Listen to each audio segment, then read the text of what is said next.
Ministry in a Minute is a devotional presentation of the Crossroads School of Ministry. Whatever platform you're on, like, share, subscribe, help us get the word out about the Crossroads School of Ministry. And if you are a ministry leader or church leader or someone called to vocational ministry and you need training, Crossroads School of Ministry can help. Check us out online at crossroadsom.org, the Crossroads School of Ministry.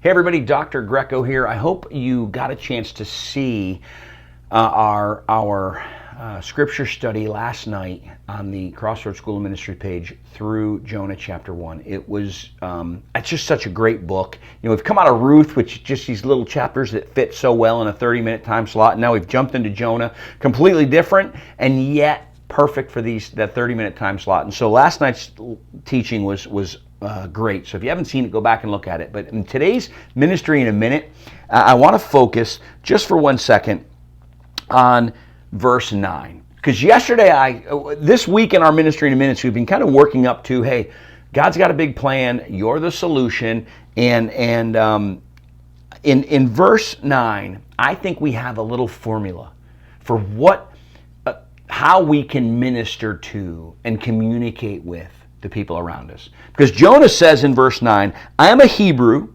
and I worship the Lord, the God of heaven, who made the sea and the dry land.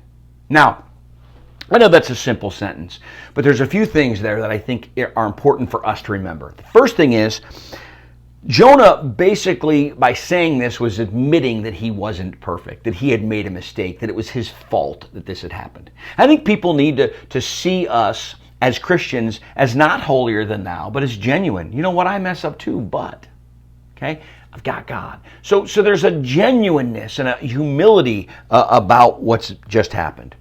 But then he says, I'm a Hebrew and I worship the Lord. And the word Lord, there's Yahweh. I talked about that last night. He says, I belong to God. I'm not perfect, but I belong to God. And that testimony sometimes is just powerful enough. People say, man, you really believe this. I do. I believe this. Okay. And then in his statement, I worship the Lord. Okay. I believe there's an invitation. And we say to people, hey, I'm a Christian.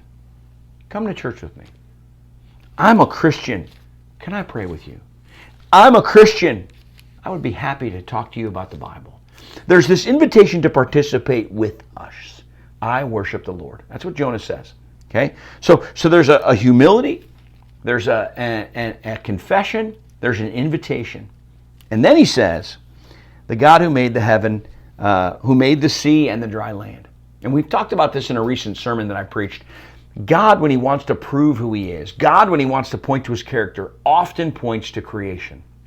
And so there's this apologetic here. And apologetics means in Christianity just to defend our faith. There's this statement where he says, yeah, now I can show you where God is God. And so he's humble, he confesses, he invites, and then he continues to point to the goodness of God. If we do those things, they might not follow right away, but eventually they'll take us up on that and we'll be part of showing them who God is. Boy, that's beautiful. I know it's simple, it's short, but it's a beautiful way. And it's how we can do ministry in just a minute. All right, we will see you. If you didn't see last night's full scripture study, go check it out. And we will see you tomorrow for Ministry in a Minute.